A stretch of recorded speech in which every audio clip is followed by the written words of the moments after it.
അതൊരു പട്ടാളക്കാരന്റെ കഥ. വല്ലപ്പോഴാണ് അയാൾ നാട്ടിൽ വരുന്നത്. ഒരിക്കൽ അങ്ങനെ വന്നപ്പോൾ അയാളുടെ കല്യാണം കഴിഞ്ഞു. ഭാര്യ ഗർഭിണിയായിരിക്കുന്ന സമയത്ത് തിരിച്ചുപോയി.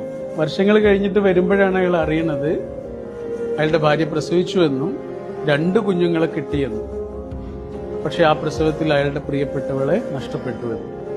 ഒരേപോലെയുള്ള കുഞ്ഞുങ്ങൾ. അപ്പോ ആ കുഞ്ഞുങ്ങളുടെ കൂടെ കുറച്ച് കാലം അദ്ദേഹം താമസിച്ചു. പിന്നെ തിരിച്ചു പോകുമ്പോൾ അദ്ദേഹത്തിന്റെ അമ്മ അദ്ദേഹത്തോട് പറഞ്ഞു, കുഞ്ഞുങ്ങളെ നീ കൊണ്ടുപോകണം. അങ്ങനെ അയാൾ കുട്ടികളെയും കൊണ്ടാണ് പോകുന്നത് അയാളുടെ ജോലി സ്ഥലത്തേക്ക്, ട്രെയിനിൽ.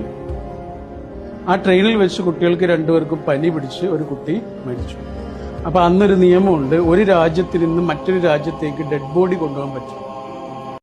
അപ്പൊ ട്രെയിനിലെ ഉദ്യോഗസ്ഥർ വന്നിട്ട് അദ്ദേഹത്തോട് പറഞ്ഞു, അത് പറ്റാത്തതുകൊണ്ട് നമ്മളൊരു പാലത്തിന്റെ മുകളിലൂടെ പോകുന്ന സമയത്ത് കുട്ടിയെ പുഴയിലേക്ക് എറിയണം. ആ അച്ഛൻ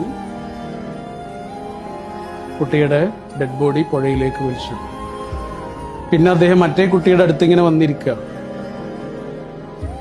ആ കുട്ടിയെ ഇങ്ങനെ തലോടി.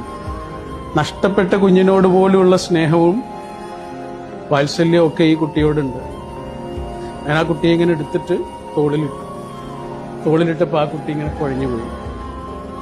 അപ്പോഴാണ് അദ്ദേഹം ഒരു വലിയ സത്യം തിരിച്ചറിയണത്, പുഴയിലേക്ക് എറിഞ്ഞത് ജീവനുള്ള കുട്ടിയായിരുന്നു. ഇതൊരു എഴുത്തുകാരൻ അയാളുടെ റൂമിലിരുന്ന് വെറുതെ എഴുതിയുണ്ടാക്കിയ ഒരു ഭാവനയാണ്.